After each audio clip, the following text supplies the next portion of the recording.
하나님의 말씀 보겠습니다. 신약성경 고린도전서 15장 12절에서 19절까지의 말씀입니다. 신약성경 고린도전서 15장 12절에서 19절까지의 말씀을 제가 봉독해 드리겠습니다. 그리스도께서 죽은 자 가운데서 다시 살아나셨다 전파되었거늘 너희 중에서 어떤 사람들은 어찌하여 죽은 자 가운데 부활이 없다 하느냐. 만일 죽은 자의 부활이 없으면 그리스도도 다시 살아나지 못하셨으리라. 그리스도께서 만일 다시 살아나지 못하셨으면 우리가 전파하는 것도 헛것이요 또 너희 믿음도 헛것이며 또 우리가 하나님의 거짓 증인으로 발견되리니 우리가 하나님이 그리스도를 다시 살리셨다고 증언하였음이라. 만일 죽은 자가 다시 살아나는 일이 없으면 하나님이 그리스도를 다시 살리지 아니하셨으리라. 만일 죽은 자가 다시 살아나는 일이 없으면 그리스도도 다시 살아나신 일이 없을 터이요 그리스도께서 다시 살아나신 일이 없으면 너희의 믿음도 헛되고 너희가 여전히 죄 가운데 있을 것이요 또한 그리스도 안에서 잠자는 자도 망하였으리니 만일 그리스도 안에서 우리가 바라는 것이 다만 이 세상의 삶뿐이면 모든 사람 가운데 우리가 더욱 불쌍한 자이리라.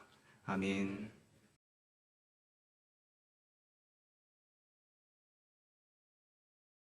오늘도 주 안에서 예배하는 모든 성도님들과 또 온라인으로 예배하는 각 가정의 우리 성도님들의 삶 위에 주님의 은총과 평안이 가득하기를 간절히 축원합니다. 오늘은 사도신경 9번째 시간으로 나는 다시 사신 예수님을 믿습니다 라는 구절로 말씀과 은혜를 나누려고 합니다. 심리학 이론 중에 귀인 이론이 있습니다. 귀인 이론은 한 사람이 어떤 행동을 하였을 때에 그 행동 이면에는 반드시 내적인 원인이든 외적인 원인이든 그 원인이 존재하고 있다라는 의미입니다. 예를 들어서 한 성도님이 매주일 친절하게 자신을 맞이해주는 교우가 어느 주일에 왔을 때에는 쌀쌀한 얼굴로 자신을 맞이해주는 것을 보고 그 행동에 이제 당황하며 이런저런 생각을 합니다. 저분이 왜 저러실까? 오늘 교회 오면서 부부싸움을 했을까? 아니면 무엇인가 마음에 언짢은 일이 있었을까? 하면서 그 내적인 상황에서 기인하는 원인들을 추측해 봅니다. 그리고 난 후에 혹시 내가 저 사람과의 관계에서 저 사람의 기분을 상하게 한 일이 있는가? 라고 직접적인 관계로 인해서 생겨나는 원인들이 무엇인지를 추측해 봅니다. 이 두 가지 이유가 아니더라도 그 사람이 전과 다른 행동을 하였을 때는 반드시 그 행동을 하게 된 원인이 존재합니다. 그 원인이 존재한다라고 하는 그 이론이 귀인 이론입니다. 이러한 이론에 근거하여 성경을 들여다보고 성경에 나타나는 인물들을 살펴보면 이전에는 그런 행동을 하지 않았던 사람이 이후에 그런 행동을 하는 것들이 어떤 극적인 변화와 새로운 행동을 하는 그 사람들의 모습이 많이 보여지고 있습니다. 예수님의 제자 가운데 이런 극적인 변화를 일으켰던 인물 한 사람을 꼽으라고 한다면 우리는 베드로라고 꼽을 수 있을 것입니다. 베드로의 삶을 자세히 들여다보면 복음서에서 나타난 베드로와 사도행전에서 등장하고 있는 그리고 사도행전에서 행동을 하고 있는 베드로의 삶은 완전히 180도 다른 삶처럼 보입니다. 예수님이 십자가에 달려 돌아가셨을 때 베드로는 예수님을 모른다고 3번 부인을 합니다. 그리고 예수님께서 십자가에 달려 돌아가시고 무덤에 장사되었을 때 베드로가 한 일은 자신의 고향으로 돌아가 던져두었던 그물을 다시 잡고 바다로 나아간 일이었습니다. 이전에 버려두었던 그물을 다시 꺼내 들고 이전의 삶으로 돌아갔습니다.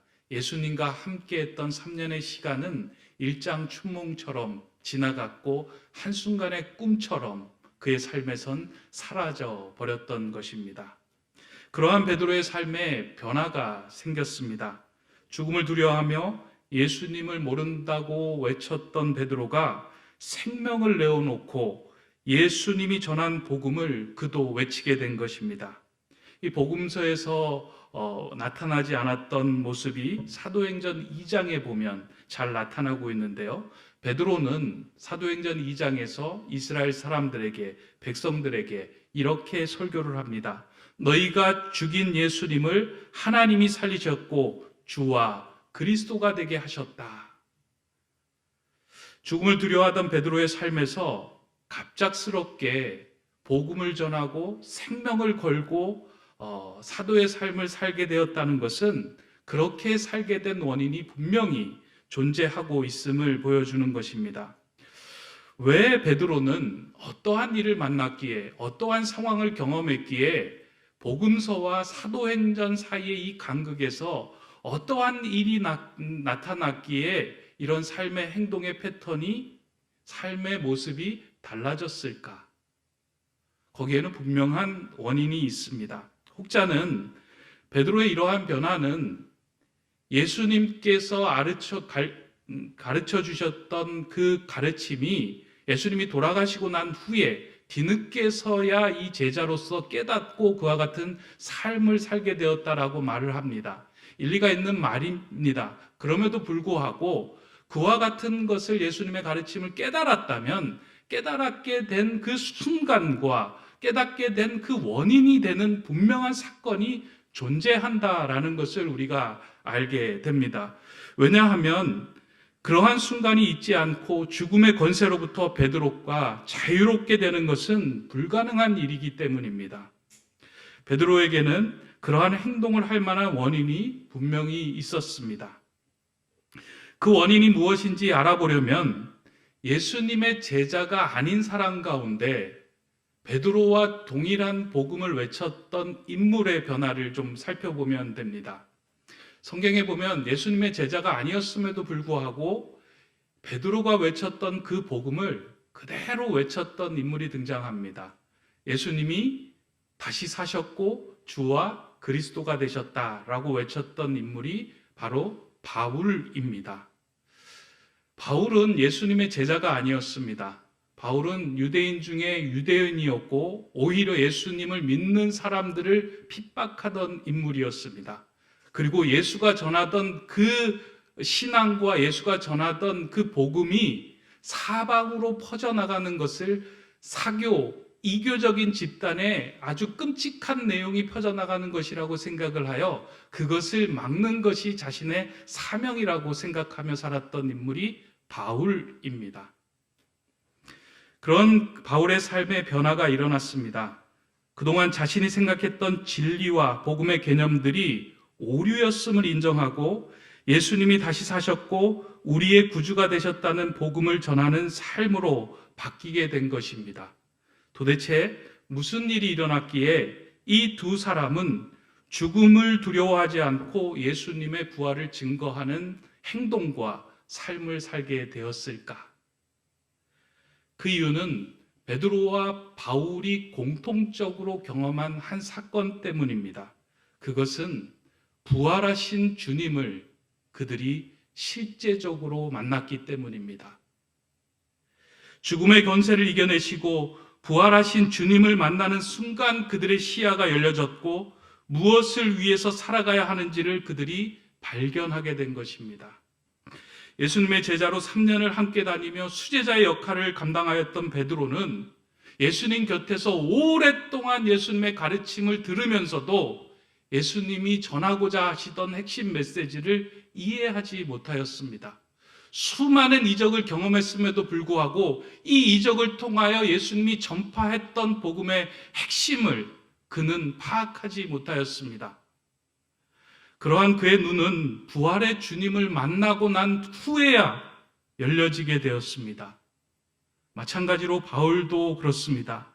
그리스도인을 잡으러 가는 그 다메섹 도상에서 부활의 주님을 만난 이후에 눈에 끼었던 백태 같은 것이 벗겨졌다라고 성경은 기록합니다. 그리고 그는 자신이 지금까지 지키며 고수해 왔던 자신의 진리 개념들이 오류였음을 인정하고 예수가 하나님의 아들이시며 죽음에서 부활하셨다 하는 그 사실을 받아들이며 선포하는 삶을 살기 시작한 것입니다. 부활하신 주님을 만나는 순간 이 두 사람의 눈이 열리게 되었습니다. 그들은 부활의 주님을 통해서 열려진 세상, 보게 된 세상을 전하지 않고서는 도저히 견딜 수 없어서 그 복음을 전하는 삶을 살게 된 것입니다. 그들의 행동에 결정적인 변화를 가지고 왔던 요인 한 가지는 부활의 주님을 만난 것입니다.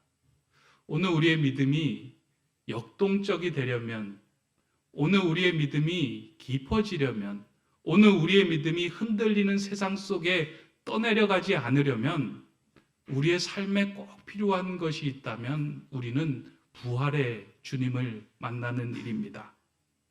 성도의 삶을 변화시킬 수 있는 가장 강력한 힘은 부활의 주님을 만나는 일이기 때문입니다.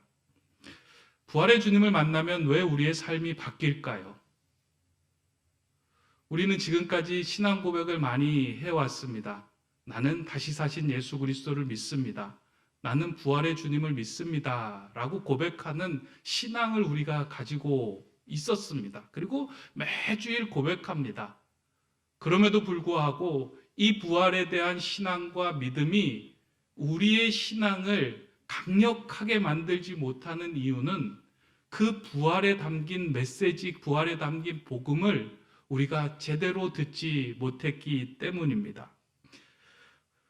부활의 메시지에는 이 땅을 지배하고 있는 죄와 죽음의 권세를 예수 그리스도가 모두 깨뜨리고 승리하셨다라는 강력한 복음이 그 안에 담겨져 있습니다. 그냥 우리가 부활을 믿는다라고 고백하는 것이 아니고요. 부활을 믿습니다라고 고백하는 것은 우리를 둘러싸고 있었던 죄와 죽음의 권세들, 우리를 억압했던 모든 것들이 예수 그리스도의 부활로 인하여 그것들이 깨어지고 무너졌습니다라는 것들을 우리가 믿고 고백하고 선포하는 일입니다. 거기에 부활의 능력이 담기기 시작하고 부활의 삶을 살 수 있는 강력한 힘이 우리에게 주어지게 됩니다. 따라서 오늘 우리가 지금 살펴보고 있는 사도신경의 9번째 나는 다시 사신 예수님을 믿습니다 라고 하는 이 고백은 예수님이 부활하셨다 하는 것을 믿는다는 고백이 아닙니다. 이 차원의 고백이 아니에요. 예수님이 부활하셨구나. 그래, 부활하셨지. 나 그거 믿어. 하는 차원의 고백이 아니고요.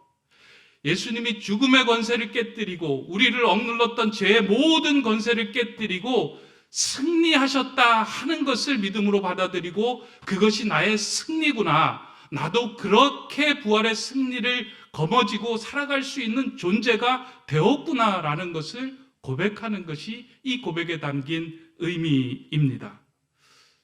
오늘날 우리들이 모두 다 부활을 믿고 동의한다라고 고백합니다. 그리고 그것을 믿는 것이 신앙이라고 생각을 합니다. 그런데 부활은 역사적인 사실입니다. 그 사실을 믿는 것이 신앙이 아닙니다. 그 사실에 담긴 복음의 메시지를 듣고 그 복음의 메시지가 나를 향해 들려오는 복음이다라고 인정하고 그 삶에 나를 맡기는 것이 신앙이고 그것을 믿는 것입니다.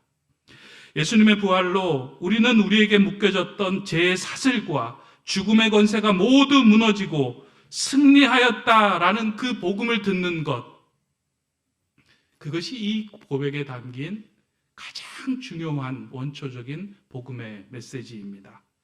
그래서 부활의 주님을 만날 때 우리의 삶의 행동이 변하고 우리가 능력을 얻게 되는 것은 정말 흔들리는 세상 속에서 실패한 것처럼 보이고 낙오된 것처럼 보이지만 결국 주님이 승리하셨기에 나도 승리하셨다라는 그 믿음으로 일어서고 담대하게 살 수 있는 힘을 얻게 됐다라는 그 의미입니다. 복음은 헬라어로 유앙겔리온이라고 말을 합니다. 여러분들도 많이 들으셨을 거예요. 이 유앙겔리온이라는 말은 고대 로마 시대의 전투에 대한 승전보를 의미하는 단어였습니다. 그래서 전투의 승전의 소식을 알려주는 좋은 소식이 유앙겔리온이었습니다. 초기 로마 시대에는 그 공화정이었는데 삼두 정치로 시작이 됩니다. 3명의 리더들이 로마를 다스리게 되었는데요. 이러한 상황에서 서로 주도권을 잡기 위하여 끊임없이 로마에서도 내전이 일어나고 또 바다에서도 해전이 일어났습니다. 마지막에 삼두 정치 가운데 2명의 사람이 남습니다. 옥타비아누스와 안토니우스가 악티움 해전에서 이제 서로 맞붙어서 전쟁을 벌입니다. 그 로마의 성 안에서는 이 옥타비아누스를 따르는 사람들이 있었고 또 안토니우스를 따르는 사람들이 있었습니다. 이 전쟁에서 누가 이기고 누가 승리하느냐에 따라서 자신들의 삶과 자신들의 모든 것들이 바뀌어지는 상황입니다. 그래서 이 전쟁의 승리의 소식이 어떻게 들려오는지 사람들이 다 학수고대하며 기다리며 귀를 쫑긋하고 기다리고 있었습니다. 전쟁이 끝나고 난 후에 전령사가 다가와서 외칩니다. 옥타비아누스가 승리하였습니다. 이 승전의 소식을 들은 상황에서 옥타비아누스 쪽에 섰던 사람들은 어떻게 반응했을까요? 승전고를 올리고 승리의 축하연을 베풀며 기뻐하며 환호성을 질렀습니다. 그런데 반대로 패배한 쪽에서는 어떻게 해야 됐습니까? 보따리를 싸고 빨리 그 성에서 피해야만 한 상황이 되었습니다. 유앙겔리오는 이와 같은 힘을 가지고 있는 소식이라는 의미를 가지고 있는 거예요. 그냥 단지 복음이 아니라 이 말이 전해졌을 때 사람들에게 행동을 미치고 영향력을 끼치고 사람들로 하여금 움직이게 만들고 사람들로 하여금 기뻐 들뜨게 만들고 사람들로 하여금 소망을 갖게 만들고 사람들로 하여금 승리의 환호성을 부르게 하는 것이 유앙겔리온입니다. 그게 복음이에요. 마찬가지로 베드로와 바울이 접한 예수님이 다시 사셨고 부활의 주님을 만나는 그 순간 마음속에 그들에게 다가왔던 것은 부활의 주님이 승리하셨구나. 죄와 죽음의 권세를 깨뜨리고 승리하셨구나. 그러니 나도 이제는 두려워할 것이 없다. 그렇기에 베드로와 바울의 삶의 행동에 그 부활의 복음이 영향력을 끼치고 새로운 삶을 살도록 만들었던 것입니다. 복음은 어떠한 사상이나 논리가 아니라 생명력이 있는 메시지이며 승리의 선포입니다. 주일에 여러분들이 교회에 와서 들어야 하는 것은요, 어떠한 사상이나 어떠한 도에 대한 내용이 아니라 예수 그리스도가 다시 부활하셨습니다. 승리하셨습니다의 그 승리의 선포의 메시지를 우리가 들어야 합니다. 그것을 제대로 들은 사람만이 삶의 변화가 있고 행동의 변화가 생겨나기 때문입니다. 그럼에도 불구하고 우리의 삶의 변화와 행동의 변화가 생기지 않는 것은요, 그 복음이, 그 부활의 소식이 나하고는 관련이 없다라고 생각이 되기 때문이에요. 예수님이 부활하셨지만 나를 위해서 부활하셨다 하는 그 마음이 온전한 믿음이 생기지 않기 때문이에요. 오늘 그래서 우리가 고백하는 것은요, 예수님께서 다시 사셨습니다의 고백에는 나를 위해서 승리하셨고 나를 위해서 예수 그리스도가 다시 부활하셨습니다. 그래서 나는 이 땅에서 패배자가 아닌 승리자의 부활의 삶을 살아가겠습니다. 고백을 하는 것입니다. 그렇게 부활의 소식을 듣기 시작하면요, 우리 안에 이제 부활 신앙이 생기기 시작합니다.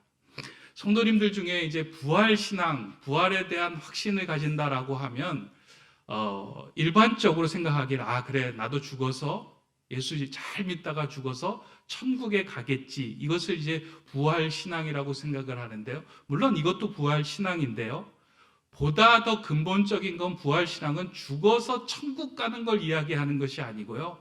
살아서 이 땅에서 이미 예수 그리스도가 승리한 부활을 미리 당겨서 이 땅에서 승리하며 살아가는 삶이 부활 신앙이에요. 세상이 우리를 낙오케하고 패배시키는 것처럼 보일지라도 그것에 당당하게 맞서서 우뚝 일어설 수 있는 것이 부활 신앙입니다. 이 부활의 삶을 잘 표현해 주는 이야기가 있습니다. 김동호 목사님께서 이 이야기를 많이 해주셔가지고 제 마음속에 이제 깊이 남아 있는데요. 저도 이제 높은 뜻 교회 초창기부터 계속해서 김동욱 목사님과 같이 신앙생활을 하다 보니까 이제 목사님이 이제 설교 중에 말씀을 많이 하시잖아요.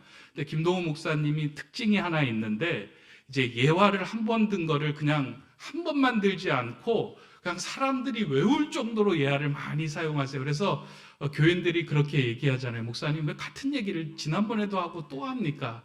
교육은 반복이란다.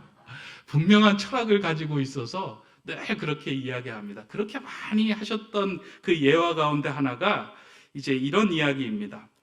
야구 시합을 좋아하는 한 사람이 어떻게 했지? 자기가 소속되고 응원된 팀이 이제 야구 경기를 하는데 그 야구 경기를 보고 싶었는데 직장일이 바빠가지고 그 야구 경기를 못 보게 된 거예요. 그래서 집에 가서 이제 녹화로 된 거를 봐야 되겠다라는 생각을 하고 집으로 돌아오는 이제 전철 안에서 너무 궁금했는데 옆에서 이야기를 하면서 이제 그 소식을 듣게 된 거예요. 오늘 어느 팀하고 야구 경기가 있었는데 어느 팀이 승리를 했더라. 이야기를 듣고 보니까 자기가 응원하는 팀이 승리를 했는데 9회 말에 그것도 역전승을 거뒀다라는 이야기를 이제 듣고 집으로 돌아와서 이제 야구 녹화된 경기를 보기 시작을 합니다. 야구가 시작되면서 상대편이 점수를 내기 시작을 하는데요. 어마어마한 점수를 내면서 상대편은 막 달려나가고 있는 자신의 팀들은 제대로 실력 발휘를 하지 못하는 거예요. 너무나도 안타까운 상황들이 계속 이제 진행이 됩니다. 지금의 상황으로 봐서는 전혀 승리할 수 있는 기색이 보이지 않은 것입니다. 8회 말이 다 끝나가는데도 점수를 제대로 내지 못해 상대편과 점수 차이가 너무나도 많이 났습니다. 만약에 전철에서 그 승리의 소식을 듣지 못했다면 그 사람은 아마 8회 말 보고 에휴 이번 야구 경기는 망했다. 아유 이렇게 못하냐 하고 그 경기를 보지 않다든가 다른 채널을 돌렸을 것입니다. 그런데 이 사람은 끝까지 그 시합을 시청합니다. 시합 중간에 실수하는 일이 있어도 분노도 하지 않고 걱정도 하지 않습니다. 오히려 점수가 벌어지면 벌어질수록 더욱더 기대를 가지고 그 경기에 임합니다. 그렇게 9회 말까지 기다리면서 보던 중에 기막힌 승리를 하는 것을 보면서 환호성을 지르게 됩니다. 이 사람이 이렇게 여유를 가지고 마지막까지 기다릴 수 있었던 이유가 무엇일까? 그것은 승리의 소식을 이미 들었기 때문이에요. 승리의 소식을 들은 사람은 흔들리고 어렵고 절망적인 상황 속에서도 낙심하거나 포기하지 않습니다. 그리스도인들은 누구입니까? 이미 예수 그리스도가 십자가에 죽으시고 다시 사심을 통하여 그 승리를 선물로 받은 사람이 그리스도인입니다. 그 승리를 이미 목격한 사람이 그리스도인입니다. 그렇다면 오늘 우리의 삶에서 우리를 흔들어대고 어렵게 하고 낙심하게 하는 일에서 우리가 결코 포기할 수 있고 당당하게 행동할 수 있는 이유는 무엇이냐면 예수님께서 다시 살아나셨기 때문입니다. 죄와 죽음의 권세를 깨뜨리고 우리를 절망케 하는 이 세상의 강한 권력과 힘의 메커니즘에 굴복되지 않고 결국은 예수 그리스도가 승리하셨다는 그 소식을 우리에게 전해주고 보여주셨기 때문입니다. 그것을 믿는 것이 우리의 믿음이고 부활 신앙입니다. 그런데 여기서 우리가 한 가지 오해하지 말아야 하는 것이 있습니다. 참 이게 신앙생활하면서 어려운 것 가운데 하나인데요. 우리가 신앙생활을 잘하고 부활 신앙을 소유하고 있으면 오늘 우리의 상황과 오늘 우리의 환경이 막 바뀌어질 것 같은 느낌을, 그런 생각들을, 기대를 많이 하고 살아갑니다. 일반적으로 우리가 예수님을 믿고 부활 신앙을 견고하게 가지고 있으면 이 땅에서 기울어졌던 사업이 회복되고 무너졌던 건강이 회복되며 어려움을 겪었던 문제들이 형통하게 풀릴 것이다라고 기대를 하는 거예요. 내가 이렇게 신앙이 좋은데 왜 사업이 안 풀리고 왜 문제가 안 풀리고 왜 건강이 회복되지 않느냐? 라고 부활신앙과 이 땅의 문제들을 연결을 시켜서 같이 이 땅의 문제가 회복되는 것이 부활신앙이라고 생각합니다. 그러나 부활신앙은 이 땅의 문제들, 이 땅의 상황들이 바뀌는 것이 아니고요. 그것들을 바라보는 나의 시선과 세계관이 바뀌는 거예요. 이럼에도 불구하고, 이와 같은 어려움에도 불구하고 결국 하나님께서 나를 하나님의 나라로, 하나님의 자녀로 승리케 하시고 결국은 나를 부활하셔 하나님과 함께 예배하는 자녀로 만들어 주실 것이다. 이와 같은 눈이 열리는 것이 부활 신앙입니다. 최근 뉴스를 보면 입에 담을 수 없는 범죄와 이상한 행동들이 많이 나타나고 있습니다. 뉴스를 보는 것이 두려울 정도로, 뉴스를 보면 마음이 우울해질 정도로 온갖 뉴스에는 이전에는 이제 상상하지 못했던 일들이 곳곳에서 이제 터져 나오고 있는 것을 봅니다. 계속되는 전염병의 소식과 땀 흘리지 않고 이득을 취하는 사람들의 이야기를 접하면 정직하게 그리스도인으로 살아가려고 하는 내 삶이 어리석어 보이기도 합니다. 이러한 뉴스와 소식들에 우리를 자꾸 노출시키면 시킬수록 세상은 세상의 방식과 세상의 이익을 위한 행동을 취하라고 우리를 자꾸 부추겨 갑니다. 그러니까 우리가 세상에서 도태되는 것처럼 보이기 때문에 세상의 이익을 취하는 일, 세상적인 것으로 선택해야 하는 일을 행하라고 자꾸 우리에게 행동을, 우리의 마음을 부추기는 거예요. 거기에 노출되어 있으면. 그러나 하나님을 믿는 하나님의 자녀고 예수 그리스도의 다시 사심을 믿는 그리스도인들은 세상의 방식을 택하는 사람이 아니고요. 하나님의 방식을 택하며 세상의 방식에 저항하는 사람입니다. 오직 하나님의 방식만이, 오직 하나님의 계획만이 이 땅을 온전케 하고 승리케 한다는 것을 믿고 그리로 나가는 거예요. 십자가에서 묵묵하게 예수님이 순종하며 그 길을 나아갔을 때 하나님은 예수 그리스도를 다시 살리시고 승리케 하시고 부활의 은혜를 누리게 하셨습니다. 사랑하는 성도 여러분, 예수님이 다시 사셨습니다. 예수님께서 이 땅을 지배하던 죄와 죽음의 권세로부터 승리하고 부활하셨습니다. 이 부활의 복음이 어리석어 보이지만 이 부활의 복음만을 가지고 있는 사람만이 이 땅에서 그리스도인으로 살아갈 행동과 그리스도인으로 살아갈 힘을 가지게 됩니다. 승리를 경험한 사람만이 여유 있게 이 땅을 살아갈 수 있기 때문입니다. 오늘 여러분의 삶이 앞에서 말한 야구 경기에 그 8회 말이 되어도 많은 실점을 한 것 같은 삶일지라도 여러분 낙심하지 마시기 바랍니다. 주 안에 있는 자들은, 하나님의 자녀들은 하나님께서 책임져 주시고 하나님의 방식으로 승리케 하실 것이기 때문입니다. 오늘 예배하는 저와 여러분이 꼭 들어야 하는 소리와 복음이 있다면 이 승리의 소식입니다. 여러분 마음속에 절망하지 마시기 바랍니다. 부활의 삶은요, 우리가 어떤 종교적인 삶을 더 열심히 살아가는 것이 아니에요.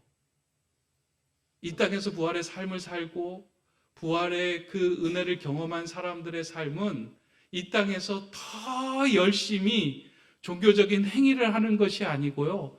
일상에서 예수 그리스도가 승리하였다 하는 그 삶을 내 삶을 통해서 보여주는 삶이 부활의 삶입니다. 그래서 마음이 까칠하고 마음이 조급하고 불안했던 사람들이 마음이 부드러워지고 넉넉해지고 여유로워지고 평안을 누리게 되는 이유가 있는데요. 승리를 경험했기 때문입니다. 승리를 선포했기 때문입니다.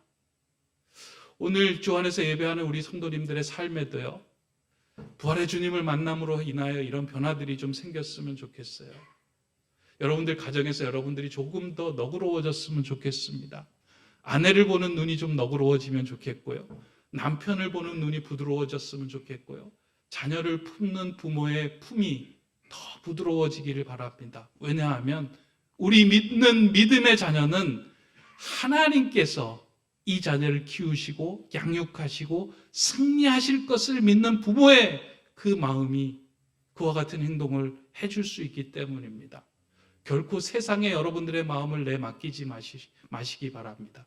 부활의 주님을 만나고 부활의 주님의 그 승리의 복음의 마음을 맡길 때 그 복음은 우리를 그리스도인으로 제대로 살아가게 할 것입니다. 그 은혜를 누리며 그 삶을 살아가는 저와 여러분 되시기를 주님의 이름으로 축원합니다. 기도하겠습니다. 사랑의 하나님, 오늘 들려주신 사도신경의 이 한 구절의 고백을 통하여 우리를 절망과 죽음의 권세에 묶어두고자 하는 이 땅의 힘에 포박되지 않게 하시고 오직 부활의 주님과 함께 일상에서 부활의 삶을 오롯이 살아가는 자 되게 하여 주시옵소서. 부활의 주님을 만난 우리의 삶이 주님의 부활을 증거하며 드러내며 보여주는 살아있는 생명의 메시지가 되게 하여 주시옵소서. 예수 그리스도의 이름으로 기도드립니다. 아멘.